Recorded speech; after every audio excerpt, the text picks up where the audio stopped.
Olá, essa semana eu converso com o diretor da Neoagro, Luciano Vaccari, consultor que é referência no setor de agronegócio do Brasil. E entre os temas da nossa conversa está a ocupação sustentável da Amazônia, como forma de preservação das nossas florestas. Aliás, preservação como um ativo importante para a sobrevivência do agro mato-grossense no mercado mundial.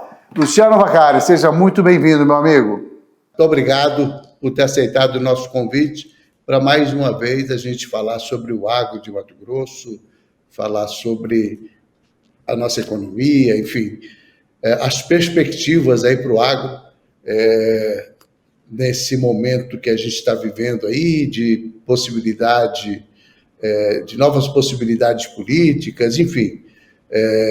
Como é que o agro está sentindo politicamente esse momento, mas nós vamos falar principalmente sobre as perspectivas de desenvolvimento do agro. E eu queria começar já te perguntando o seguinte: você escreveu um artigo, Nossa República publicou, falando da necessidade de investimento no sentido da exploração econômica das regiões de floresta. Claro, com sustentabilidade, como sempre você defendeu, mas por uma razão simples, quer dizer, dar condições de vida às pessoas, e isso seria uma forma, inclusive, de combater o desmatamento ilegal, as queimadas ilegais. É isso mesmo, Vaccari? Oi, Mauro, obrigado pelo convite, é sempre uma alegria muito grande participar com vocês aqui do Nossa República, muito bom ter esse papo. Sobre o artigo, o que a gente tentou passar e defende é justamente isso que você falou. A gente precisa levar dignidade para o cidadão que está nessas áreas mais afastadas dos centros, principalmente, especificamente no caso do artigo, dos povos lá da região da floresta amazônica. Alguns de nós, Mauro, nós somos privilegiados, a gente tem a oportunidade de conhecer o Brasil inteiro, e eu conheço grande parte do estado do Amazonas, tenho muitos amigos por lá, vários clientes por lá, e a gente sempre tem reparado da carência que o cidadão dessas localidades tem. Carência de educação, carência de saúde de qualidade, carência de infraestrutura, de saneamento básico, enfim, carência de dignidade. A gente carência do poder público, né? Exatamente, eu acho que carência da presença do poder público, sabe, Mauro? É tudo muito difícil, é tudo muito longe. Para você ir de Manaus para uma comunidade daquela, você demora horas de carro, mais horas de barco, até chegar em lugares totalmente afastados da civilização e do poder público.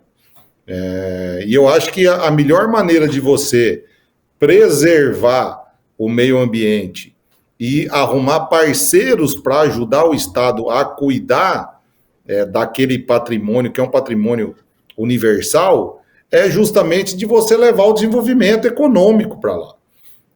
Claro que de maneira sustentável, nós não estamos aqui defendendo nada de ilegalidade, mas, por exemplo, por que não incentivar o turismo sustentável naquelas regiões? Por que não incentivar o turismo de contemplação naquelas regiões? A gente vê a quantidade de turista que vai para a Amazônia para observar a fauna e a flora, que pagam caro nos seus pacotes, e infelizmente esse dinheiro a gente não vê aplicado lá na comunidade. Esse dinheiro vai embora para os grandes centros, não fica lá. As pessoas que trabalham nas operações de turismo lá ganham diárias muito baixas e vivem daquela rotina de agora esperar o próximo grupo da semana que vem. O que a gente defende é que tem uma política estruturada de governo para levar o desenvolvimento econômico, seja ele de produção agrícola, seja de turismo, seja de exploração sustentável, enfim. Alguma coisa precisa ser feita, porque senão a floresta não vai ficar de pé. O sujeito que não tem perspectiva de renda... A exploração da floresta de forma com manejo sustentável, essas coisas todas precisam ser melhor trabalhadas, né? Precisam ser melhor trabalhadas e precisam ter regras claras e também mais ágeis. A gente tem acompanhado a dificuldade que é para se conseguir um projeto de manejo e também, por outro lado, a dificuldade que é de se fiscalizar os projetos de manejo. Então, quando a gente defende o uso econômico sustentável, tem que ser um negócio de boa fé e um negócio bom para todo mundo, bom para quem quer preservação, bom para quem quer a exploração. Embora hoje tem muita tecnologia disponível, né, para que você possa fazer esse tipo de exploração com uma fiscalização bastante rigorosa, né? Você tem um GPS que você pode localizar naquela árvore, enfim, você tem uma série de possibilidades tecnológicas. O que me chamou a atenção no seu artigo, que é isso, os povos das florestas, não estou nem falando das populações indígenas, tá? Estou falando do ribeirinho, daquele que vive do extrativismo ou de atividades econômicas periféricas e que realmente acabam tendo uma subsistência bastante sacrificada, né, por tudo isso que você falou, principalmente pela ausência do poder público, tanto da União como, às vezes, do próprio Estado, no sentido de evitar algumas coisas e de proporcionar outras.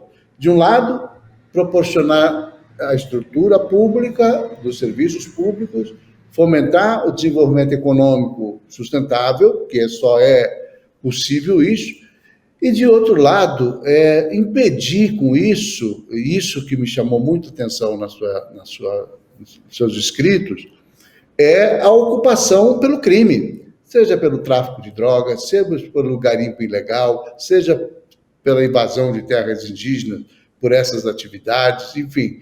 E isso é um problema sério que afeta Mato Grosso, porque nós temos a nossa porção amazônica e temos problemas graves nesse sentido, né, de ver áreas indígenas, Yanomamis, etc., serem invadidas. Isso tem uma repercussão internacional muito negativa para o nosso Estado, né? Um Estado que precisa da relação internacional e ter uma imagem positiva por conta das exportações de commodities. Você tem algum dado sobre essa situação que ocorre aí na nossa porção amazônica, Vacari? Mauro, você trouxe um ponto extremamente importante. Trazendo aqui para o nosso estado, eu vou dar um exemplo do município que tem o maior índice de desmatamento do estado de Mato Grosso, um dos maiores do Brasil, que é o município de Colniza. Fica lá no extremo noroeste do estado, um município que tem a base da sua economia na exploração madeireira. Até aí está tudo bem, não tem problema nenhum. O problema é preciso se combater o desmatamento ilegal. É preciso se combater a exploração ilegal de madeira. Junto com isso, é preciso se combater os garimpos ilegais. Agora, o grande ponto que aí traz de volta a ausência do Estado eu acho que o maior problema da agropecuária brasileira hoje, ou da produção agrícola do Brasil, é a falta de regularização fundiária. Esse é o maior problema. Por que eu estou dizendo isso? Porque um Estado que não sabe quem é o dono daquela terra não vai conseguir nunca dizer se aquele desmatamento é legal ou ilegal. E mais, ele não vai nunca conseguir punir o responsável por aquele desmatamento, porque ele não sabe nem quem está lá naquela terra.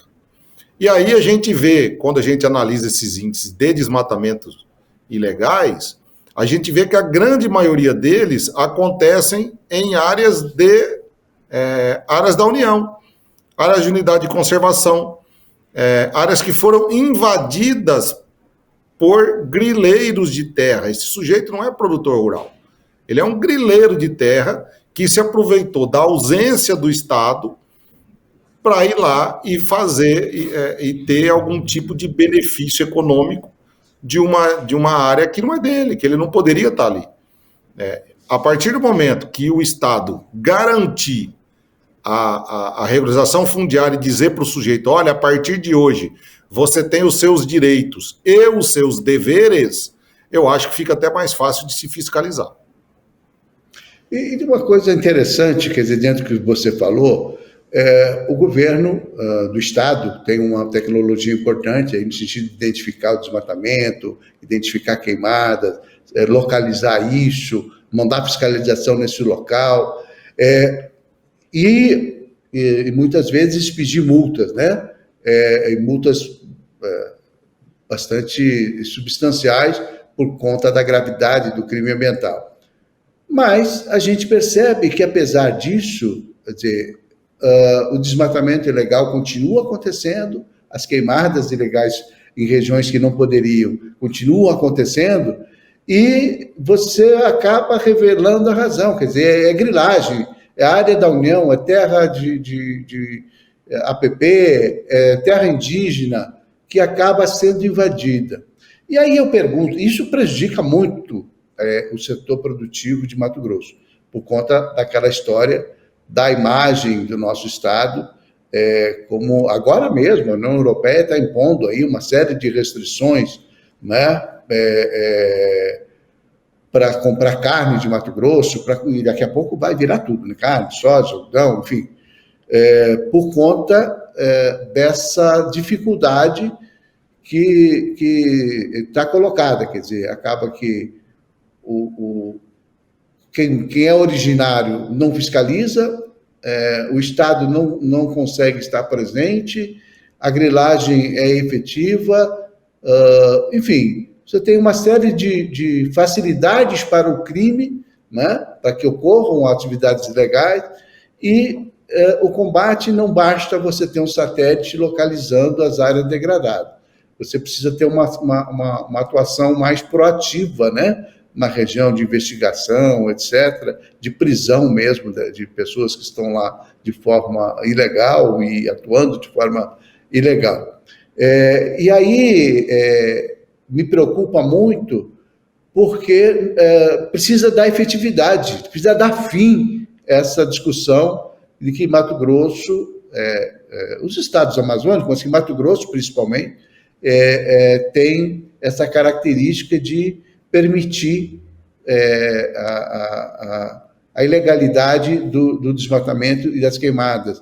E eu queria saber com você, assim, tem alguma discussão entre o setor produtivo, os órgãos governamentais, porque a gente vê aí, por exemplo, que há um certo afrouxamento, não por parte do Estado de Mato Grosso, deixa bem claro, mas por parte da União, principalmente, no sentido de não fiscalizar, de relaxar a atuação do IBAMA, FUNAI, etc., de ser tolerante com a atividade garimpeira, principalmente em terras indígenas, até de defender que haja essa exploração nessas regiões. Como é que você, que trabalha muito com agro, como é que você vê essa situação?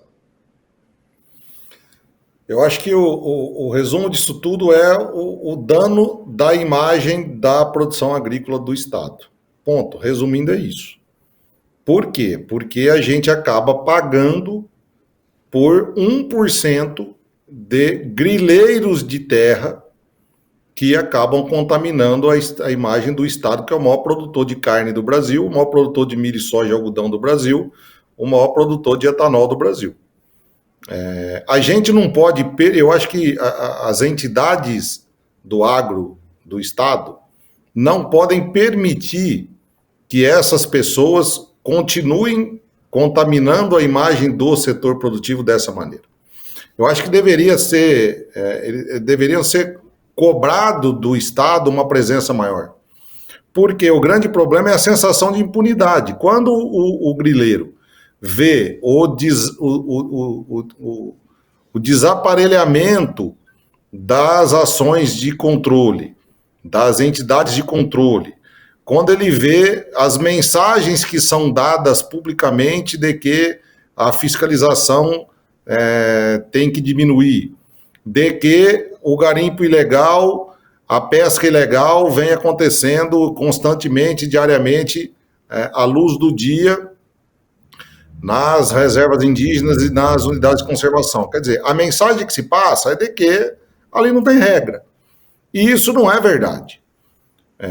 98%, quase 99% da área do estado de Mato Grosso, da produção agrícola do estado de Mato Grosso, é feita de maneira 100% legal. O estado de Mato Grosso, e aí cabe um elogio, é um dos estados que tem o sistema mais moderno de monitoramento de desmatamento ilegal do Brasil. O CAR do estado de Mato Grosso é um dos estados que mais tem área na sua base.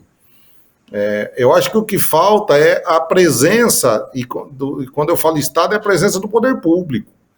É o recado, é a mensagem que se passa para a população. Olha, não cometa desmatamento ilegal, não cometa atividade de garimpo ilegal, que eu vou te punir. Quando essa mensagem não chega de maneira clara, o cidadão, aquele criminoso que está lá à espera de uma oportunidade, vê ali a sua vida facilitada. E isso que você comentou da Europa, por exemplo, isso é um processo que está não começou agora, mas ele está se intensificando. A Europa aprovou agora recentemente que não vai mais comprar produto de área de desmatamento. E não quis nem discutir. E aí fala, tá certo ou tá errado? Eu sou da época que fala que o cliente tem razão. Então a gente precisa se adaptar e entregar do jeito que os caras querem e começar a cobrar por isso. Eu acho, vamos chamar todo mundo para fazer uma campanha de imagem do setor produtivo ou da produção agropecuária do Estado. Vamos mostrar que 67% da área do Estado é totalmente preservada. Vamos dizer que desses 67% da área preservada, 72% é o produtor que preserva, é área de reserva legal. O produtor preserva sem benefício econômico nenhum. Pelo menos não direto, né? Tem uma série de compromissos e de iniciativas nesse sentido. Mas nós ainda sofremos com aquelas ações ilegais que você reputa grileiros, né? E que precisam ter um basta, precisam ter um fim. Né? E você falou, eu falei sobre isso e você concordou comigo, que a União, nesse momento, passa um recado muito ruim em relação a isso, né? Quer dizer, de afrouxamento de fiscalização, de um certo estímulo indireto aí para a ocupação ilegal, para atividades ilegais nessas regiões que precisam ser preservadas por conta da imagem do Brasil no exterior. Como é que se muda isso? A gente sente, por exemplo, que, de alguma maneira, o agronegócio como um todo também é um pouco condescendente com isso, não é não? Eu acho que se muda com atitude. Primeiro, aquele produtor rural que vive daquela atividade, que dedicou os últimos 30, 40 anos da sua vida a construir ali o seu patrimônio, seu rebanho, sua área de agricultura, e que tenha conhecimento de alguma atividade de desmatamento ou garimpo ilegal, esse cara precisa denunciar. Por quê? Porque vai acabar prejudicando ele próprio, a atividade dele. Há alguns anos atrás, o Mato Grosso sofria muito, o Brasil todo sofria muito, vou dar um exemplo rápido, da febre aftosa. Estava fora de controle aqui, isso é coisa de 30 anos atrás. E na época, a Federação da Agricultura e Pecuária estruturou uma campanha e disponibilizou canais, e naquela época não tinha essa facilidade de comunicação que tem hoje, para o produtor denunciar aquele que não vacinasse. E hoje nós estamos aí reconhecidos pelo mundo todo como área livre de aftosa, sem vacinação. Olha o ganho que nós tivemos. Esse negócio do ilegal, você combate com denúncia e com a presença do poder público. Não tem outro jeito de combater o ilegal. Você combate monitorando? Sim, eu estou monitorando. Agora, a partir do momento que você identificou o problema, você precisa ir lá e punir. Porque se você não for lá e punir, a mensagem que você passa é de que, olha, eu vi você fazendo, mas está liberado, pode continuar fazendo. E isso prejudica a imagem de todo o setor produtivo. Aliás, isso que a gente está... Não só Mato Grosso, né? Afeta o Brasil inteiro esse tipo de atitude, exatamente. Né? O Brasil inteiro, exatamente. Vacari, eu queria que a gente, para dar uma virada de página aqui no nosso bate-papo, falar um pouquinho das perspectivas do agro. Nós estamos chegando aqui na reta final desse ano, a gente tem transitando aí por um certo controle da pandemia, enfim, o agro, aliás, foi super importante no sentido de ajudar o país a atravessar esse momento de dificuldade, porque o agro não parou, o agro produziu muito, o agro continuou exportando, enfim. E eu queria ver com você o seguinte, quais são as perspectivas de Mato Grosso em relação ao seu próprio desenvolvimento econômico, se a gente vai ter um processo de aceleração da agroindustrialização, ou se a gente ainda vai levar um tempo grande para começar um outro modelo econômico que deixe mais recursos aqui no Estado. Eu acho que a gente está caminhando, apesar de um pouco devagar, para esse processo de verticalização da produção. Vamos dar alguns exemplos. Por exemplo, Mato Grosso é o maior produtor de carne bovina do Brasil. E é o maior exportador de carne bovina do Brasil. Este ano, o Brasil deve ultrapassar os 2 milhões de toneladas de carne bovina exportada. Isso é muita coisa. E a gente exporta para mais de 180 países. Mato Grosso tem um parque industrial, no caso da indústria frigorífica, que é um dos melhores do mundo. Mas tem problema. Por exemplo, tem algumas plantas frigoríficas na região noroeste do estado que vivem fechadas porque não tem estrada, porque custa mais caro para transportar, porque não tem energia elétrica, enfim. Comparando por um outro lado, um lado de sucesso, vê o que aconteceu na região da 163 ali, entre Nova Mutum e Sinop. Aquela região é um oásis brasileiro. A gente tem ali os maiores PIBs do Brasil. Apesar da 163, né? Apesar da 163. Imagine se nós tivéssemos uma 163 decente, da altura que o cidadão merece e que paga por isso, né? Porque ela não é de graça. A gente está pagando por isso. A gente está diante de uma expectativa muito positiva, né, do governo do estado assumir a concessão que é da Rota Oeste e se dispondo a fazer os investimentos para que a 163 deixe de ser a rodovia da morte e se consolide efetivamente como a grande rodovia da produção desse país. Então, e só aproveitando isso, sabe, só aproveitando esse comentário que você fez, eu vi muita gente criticando o Estado. Cara, o Estado serve para isso. Tem hora que o Estado tem que tomar uma atitude, porque não dá mais para permitir que a Rota Oeste faça do jeito que ela acha que pode fazer.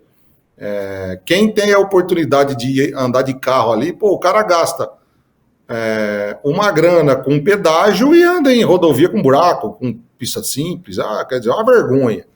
Uma situação bastante complicada, né? Exato. Eu acho que o Estado... Foi uma atitude corajosa, viu?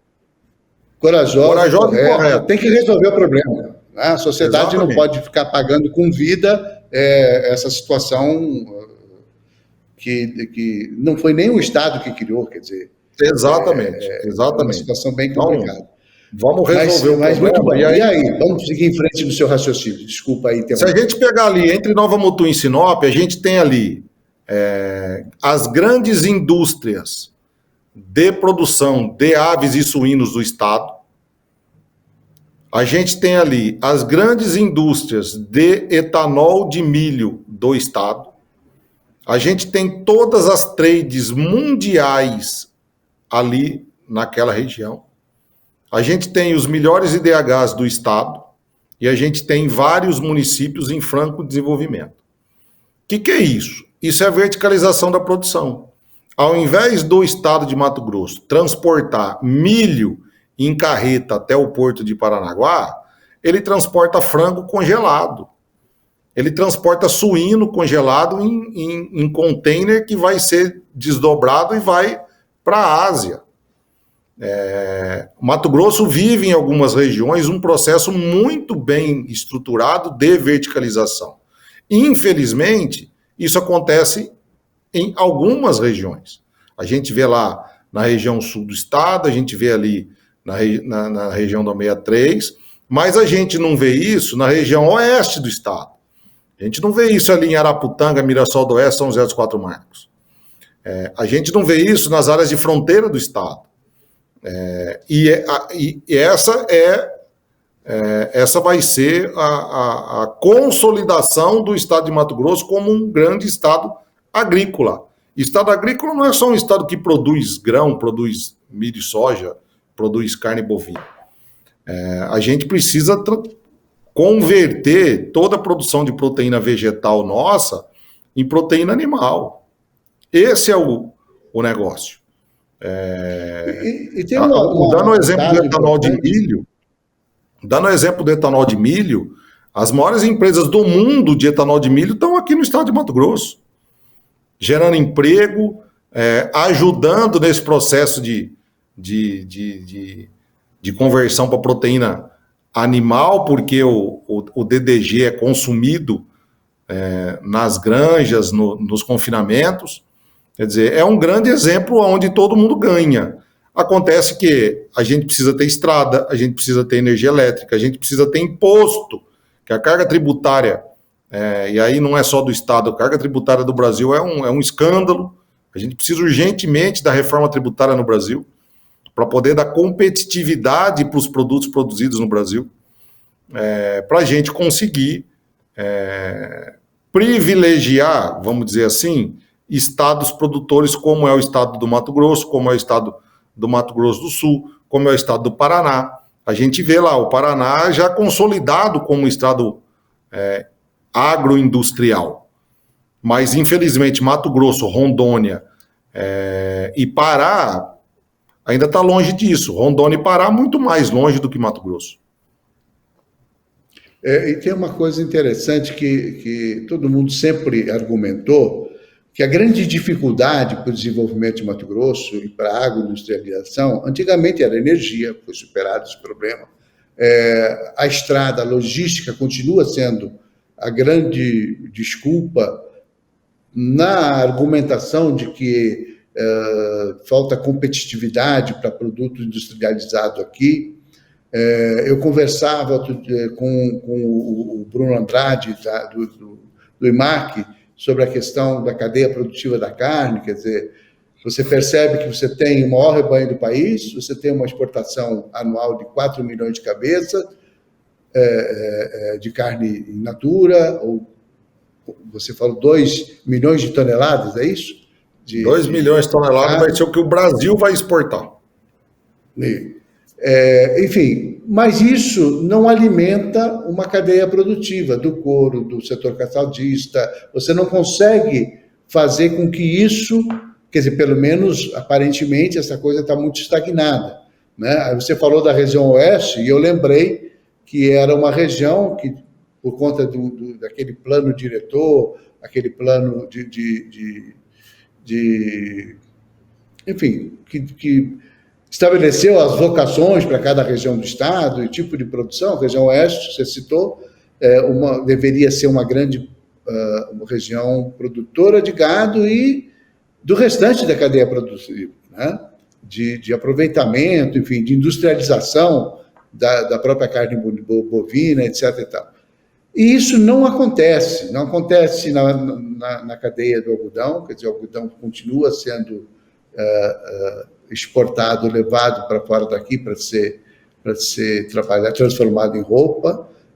Então, esse processo, o que impede isso? Continua sendo a logística, porque nós estamos com uma perspectiva fantástica de termos um ramal de ferrovia estadual para o Médio Norte, para essa região que você citou, que é o oásis da produção mato-grossense. Cuiabá, com essa ligação com o sul do estado, aproximando dos portos do sul, enfim, outros caminhos estão sendo criados aí, mas mesmo assim há um certo,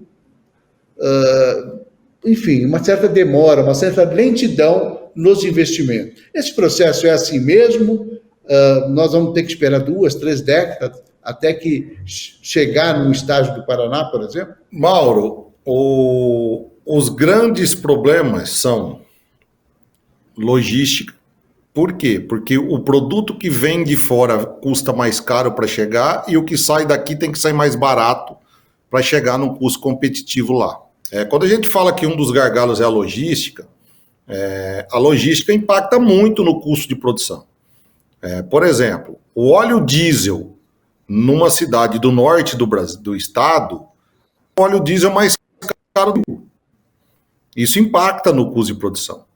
Um outro problema, e ao mesmo tempo, esse produto tem que sair do norte do estado mais barato para chegar competitivo nos centros de consumidor, para chegar em São Paulo, para chegar no Porto. Quer dizer, essa conta fica muito complicada.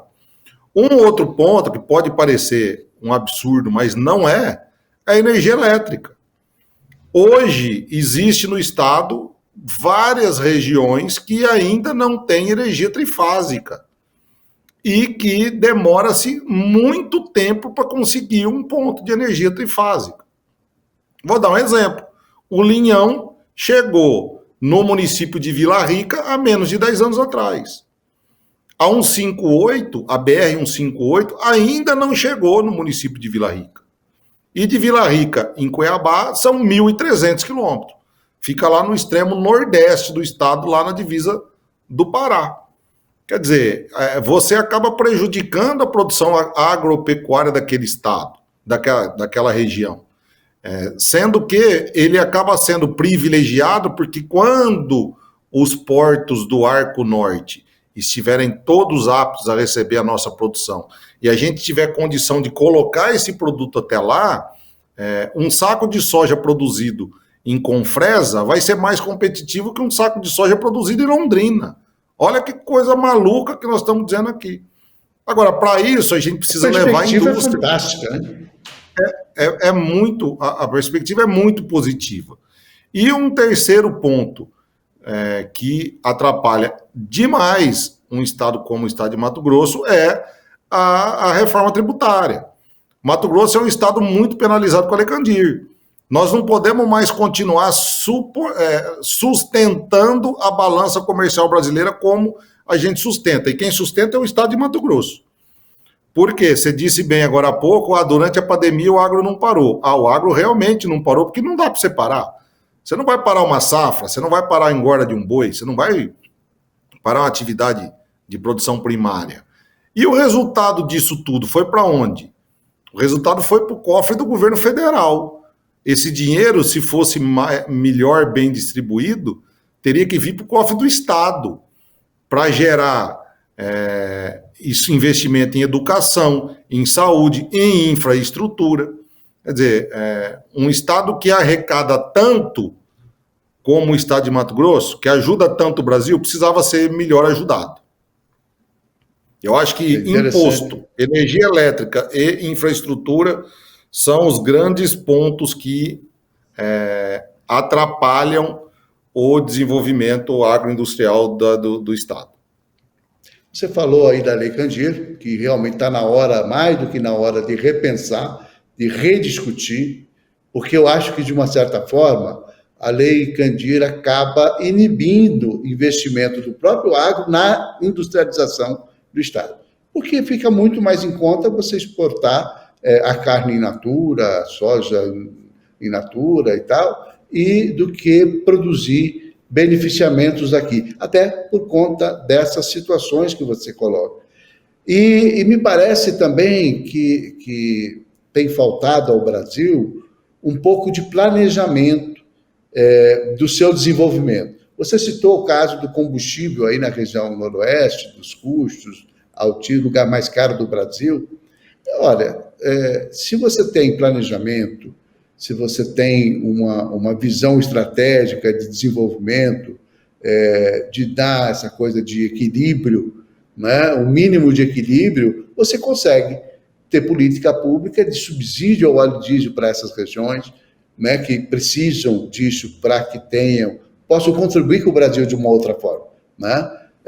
Estou dando um exemplo aqui como uma possibilidade, né? E eu acho que falta muito nesse momento. Você tem visto aqui em Mato Grosso grandes iniciativas, né, como foi a iniciativa da ferrovia, da estatualização da ferrovia, que eu acho que é um caminho, como esse da BR-163, assumir a responsabilidade de gerir o Estado, inclusive naquilo que deveria ser obrigação da União. Porque o Estado também não pode ficar para trás, pendurado numa situação que não se resolve. Né? Então, nesse aspecto, eu acho que o Mato Grosso tem avançado muito, né, na gestão pública, mas você tem razão, existem gargalos que precisam ser superados e me parece que falta um pouquinho mais de planejamento, de fazer com que a União veja, porque ficar fazendo discurso, porque é o maior, porque é o maior, porque é o maior, porque nós aqui não desmatamos, porque essa mentiraiada que não engana ninguém, não resolve o problema, né?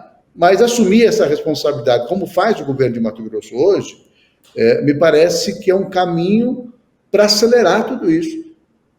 Por que eu estou falando em agroindustrialização e eu tenho certeza que você concorda comigo? Mato Grosso tem um problema sério, que é a concentração da riqueza. Né? Toda essa riqueza produzida, ela acaba não sendo dividida de uma forma equânime entre toda a sua população, gerando emprego, gerando renda, gerando imposto para os investimentos públicos, enfim, ela fica muito concentrada justamente por conta da desoneração, né? Que, claro, você não tem que exportar imposto, mas também você tem que ter uma regra mínima, né, para que a gente consiga virar a chave e beneficiar o Estado, porque senão a gente vai continuar vendo fila do ossinho em Cuiabá, no estado mais rico do país, do ponto de vista da produção de alimentos. Eu concordo integralmente com você. O grande desafio é transformar a riqueza gerada no campo para a cidade. E a gente só consegue isso com emprego. Se a gente não conseguir gerar emprego, você não vai ter distribuição de renda. Como é que você consegue gerar emprego? Industrializando. Se você verticalizar a produção, você gera, por exemplo, voltando lá nos municípios da 163, a gente não vê desemprego lá. Voltando em municípios onde tem indústrias frigoríficas, a gente não vê desemprego lá. Agora, municípios onde tem a base da sua economia estruturalmente baseada somente na produção agrícola, você tem desemprego. Por quê? Porque você não gera renda, você não consegue transferir essa renda. Um ponto que é importante é a segurança jurídica. Ninguém vai vir investir no Estado sem saber o que vai acontecer com a regra tributária daqui 2 anos. Você não tem como cobrar isso do empresário. Por quê? Porque ele vive do resultado. Não dá para aceitar de maneira pacífica a fila do osso, como você comentou. Um estado tão rico que produz tanto não pode ter tanta gente na faixa de pobreza. Por quê? A gente precisa dar condição para esse cidadão participar de todo esse movimento. Se a gente não der condição para esse cidadão participar de todo esse movimento, vai chegar um momento que nós não vamos ter mão de obra no Estado. Porque esse cara que não consegue comer, ele não consegue se qualificar, ele não consegue estudar. E vai chegar, e a verticalização requer mão de obra qualificada. Olha como uma coisa está totalmente ligada à outra. Eu entrevistei recentemente o ministro Gilmar Mendes, aqui para o programa Nossa República, e ele defendia a implantação de uma lei de responsabilidade social, e eu estava me lembrando do seu artigo agora, enquanto você falava, que é justamente isso, quer dizer, você ter uma legislação que impõe a punição ao gestor público por não desenvolver a educação, a saúde nessas áreas, nessas regiões, para não gerar emprego, por não estimular a geração de emprego, enfim, de você ter um instrumento, como é a lei de responsabilidade fiscal, também para que prefeitos, governadores e tal, tenham a visão de promover o desenvolvimento, né, e de acabar com o que acontece nessas regiões de floresta, principalmente, que as pessoas são largadas lá, abandonadas, sem qualificação, sem a presença do Estado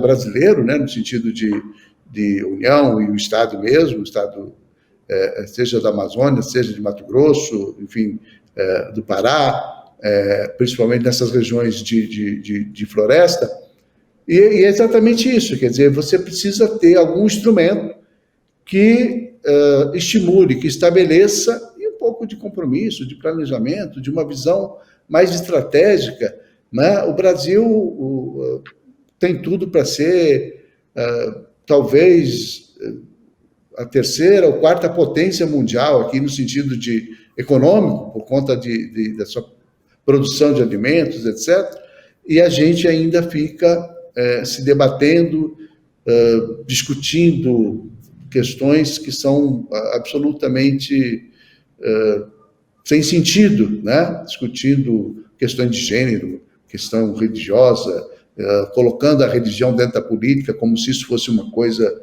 determinante, enfim, dando passos, retrocessos, né? Sendo reacionários no sentido de atrapalhar o nosso crescimento, o nosso desenvolvimento, tanto social quanto econômico. Querido, eu queria agradecer muitíssimo, eu falei demais, às vezes mais que você, né, Luciano? Mas é que você é muito inspirador. Eu tenho uma admiração muito profunda pelo seu trabalho, pela sua capacidade, pela sua inteligência em relação ao processo econômico de Mato Grosso, e eu tenho certeza que você tem muita contribuição para dar nessas discussões. E eu, como jornalista, tenho só a missão de levar a sua voz e a voz de pessoas como você, para que as pessoas comecem a refletir e a cobrar do poder público iniciativas mais responsáveis, mais sustentáveis, mais eficientes para solucionar os nossos gargalos. Mauro, eu que agradeço, é sempre um prazer poder participar aqui com você, porque você consegue levar a conversa para um nível extremamente produtivo. Eu acho que essa é a nossa missão. Nós somos provocadores, a gente precisa provocar o poder público, provocar o empresariado, dar condição para que as pessoas comecem a enxergar as coisas de uma outra maneira. A gente ter uma discussão dessa de uma maneira tão produtiva é muito bom. Chame sempre, é sempre um prazer estar aqui com vocês. É uma pessoa que eu tenho uma admiração profunda e estou sempre às ordens aqui, tá? Muito obrigado. Muito obrigado. Vacari está lá em São Paulo, trabalhando, estabelecendo relações com o agro, para o agro, né? Desenvolvendo seu trabalho de consultor, etc., ajudando Mato Grosso a crescer com a sua inteligência, com o seu conhecimento. Isso é muito bacana e a gente tem que realmente apoiar. Eu fico mais uma vez agradecido e espero que a gente agora no ano que vem a gente volte a conversar já com um olho no que vai acontecer em 2023, tá? Com as eleições consolidadas, com esse processo político mais aquietado, para que a gente possa pensar nas pessoas, na população, no desenvolvimento econômico e social do Estado. Não tem desenvolvimento social, né, Vacari? Sem desenvolvimento econômico. Não dá para separar essas coisas. Então, precisamos fazer com que Mato Grosso, e é um grande sonho que eu tenho filhos, eu tenho família, tenho netos, e eu tenho a expectativa de que Mato Grosso siga essa sua sina de crescimento, desenvolvimento, e sempre com a visão da sustentabilidade, da preservação do meio ambiente. Obrigadíssimo, obrigado a você que nos assistiu até agora, e até a próxima semana.